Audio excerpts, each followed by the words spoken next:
काम करिए।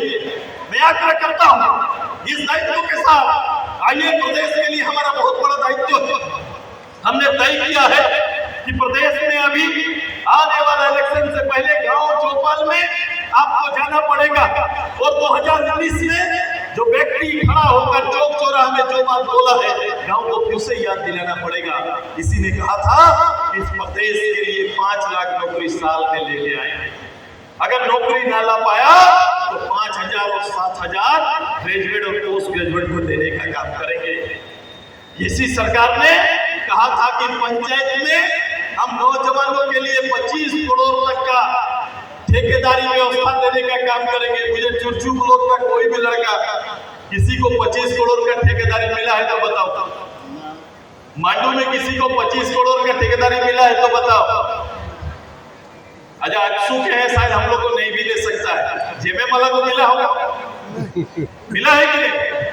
एक बार पूछ लेना उनके 47 वाले अध्यक्ष से, 47 को लेके घूमने वाले अध्यक्ष जी से पूछ लेना कि कहाँ गया 25 करोड़ का और यहाँ के नौजवानों के लिए ठेकेदारी का, कहाँ गया वो लाइसेंस ठेकेदारी करना चाहते हैं। आज को मत दो, लेकिन झारखंड मुक्ति मोर्चा के जो कार्यकर्ता है उसको तो दे दो, कम से कम वो तो जाग आएगा, कम से कम कुछ रोजगार कर लेगा, ऐसा कोई अवसर देने का काम करेगा। पूरा मिथ्या बोला गया, पूरा झूठ बोला गया और यहाँ पर आज भी पीने का पानी मुझे बता रहे थे, जब पीएचडी मंत्री जी थे तो सारा योजना लेकर मांडू में देने का काम करते थे।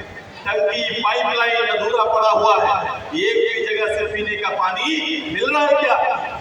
पीने का पानी नल में आ रहा है क्या? कोई देखने वाला नहीं है, कोई देखने वाला नहीं। इनको वोट से मतलब है, इनको वोट और नोट यही दो ही चीज दिखाई देता है।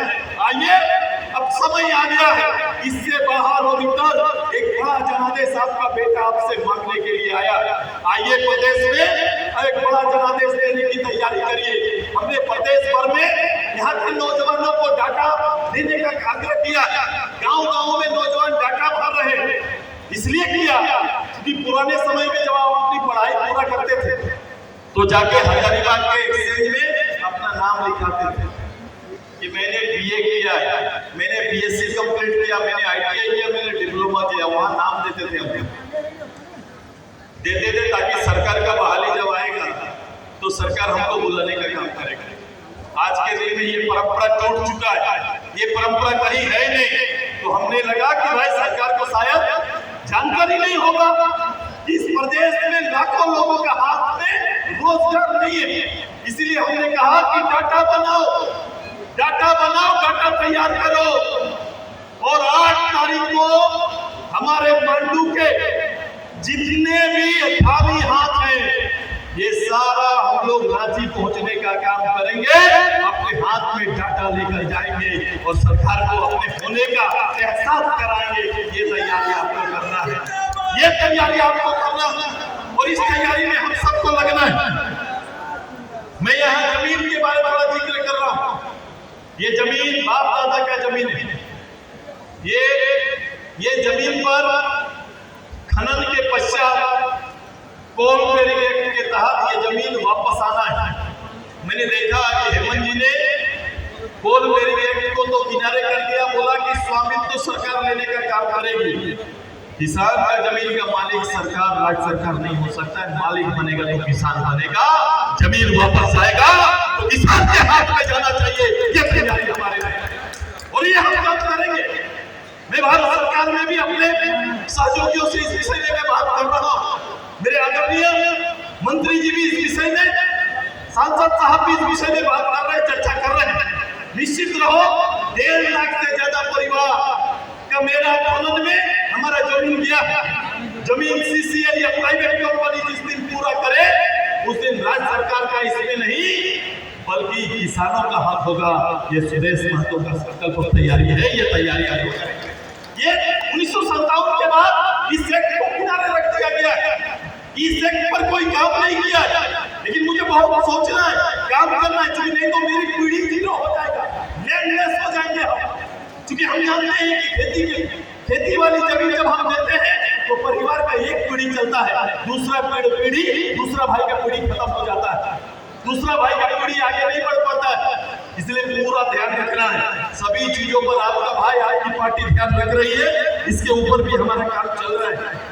हम यहाँ के किसानों के लिए जमीन पर हमारा क्या व्यवस्था है भाई? जमीन क्या चल रहा है? हमारा जमीन अभी भी खेतियों हमारे नाम पर नहीं है, हमारा बाप दादा के नाम पर खेतियां नहीं है। कभी भी सरकार इसलिए सीरियस नहीं हुआ है। खेतियों अभी भी दादा के नाम पर है और वंशावली के आधार पर हम लोग काम कर रहे हैं। और हमारा हर परिवार, खासकर हमारा सामाजिक परिवार, जमीन वाला परिवार, इसका लड़ाई दुनिया में किसी से नहीं है। अपना ही खून से हम लोग लड़के समय बिता देते हैं, लेकिन हमारा लड़ाई किससे है? हमारा चाचा से, हमारे जेठा से हमारा लड़ाई चल रहा है। लड़ाई का क्या है? कारण क्या है? वो जमीन है। मेरा खेत को मेरा घर हिस्सा यहाँ होना चाहिए, चाचा ले लिया। सोचो, एक साथ पलते बढ़ते हैं और तुरंत अगला पीढ़ी बच्चा आते ही हम एक दूसरे के दुश्मन हो जाते हैं। ये पूरा परिवार में, पूरा हमारा समाज के अंदर इसको ठीक करना पड़ेगा। यही हमारा समाज का सबसे बड़ा बीमारी है और इसका उपाय हमारे पास है। हमने तय किया है, मैंने महाधिवेशन में भी बोला था और आज भी मेरी तैयारी है कि भविष्य में हम ये वंशावली के आधार पर लैंड नहीं चलेगा। आज के दिन, आज की पीढ़ी के हाथ में खाता थमाना पड़ेगा। जिसका जमीन जितना, उसका रिकॉर्ड उसके हाथ में देने का काम करेंगे। ये तैयारी हमारा है, ये तैयारी लेकर आएंगे। हमारा मैनिफेस्टो होगा, हम मैनिफेस्टो अपना लेकर आ रहे हैं। ये तैयारी हमारी रहेगी। बहुत सारा बुनियादी काम करने की जरूरत है। केवल जिंदाबाद विधायक बदलो ये अभियान का हिस्सा सुदेश महतो और राजसू पार्टी नहीं है, बल्कि बुनियादी परिवर्तन, अपने लोगों का जीवन सहज करना, उनके लिए अवसर तैयार करना, बेहतर पढ़ाई की सुविधा करना, ये सारा हमारा दायित्व है। मैंने कहा पढ़ाई आज गरीब से दूर होते जा रहा है, दवाई हॉस्पिटल अच्छा आपसे दूर होते जा रहा है। न्याय, जो आवास आपको मिलना चाहिए, जिस वो आवास का चर्चा करते हैं मुख्यमंत्री कि अब वो आवास मिलेगा, 3 लाख का आवास मिलेगा, जहां माँ पिताजी, पंखा, शौचालय सब होगा। वो आवास थोड़ा खोज के निकालिए, वो आवास कहाँ है? 29 लाख आवास का आवेदन आया, 24 लाख आवास सरकार ने स्वीकार किया। अब स्वीकृत होकर कितना आया है पंचायत में? तो मुखिया बता देंगे। ई बार 57 ठो आया है, ई बार 42 ठो आया है, ई बार 87 ठो आया है। अगर ये आंकड़ा देखें, ये करीब सब मिला देंगे तो 1.5 लाख से 2 लाख का अभी तक आवंटन हुआ। अब 2 लाख आवंटन हुआ है, तो हेमंत जी को 24 लाख इसी लिस्ट को पूरा करने में लगेगा। 24 साल लगेगा, तो हेमंत जी को 24 साल मुख्यमंत्री रखना पड़ेगा, तब जाके हमारा छत आएगा। नहीं तो हमारा छत नहीं आ सकता है। इनका डाटा, इनका आंकड़ा, इनका हिसाब कोई मेल नहीं है। ये सरकार का कोई दायित्व तो नहीं है। कभी भी जन सरोकार से जो आदमी मतलब ले रखा है, वो कभी भी लोगों की सुध नहीं कर सकता। गांव का विकास इससे कोसों दूर है।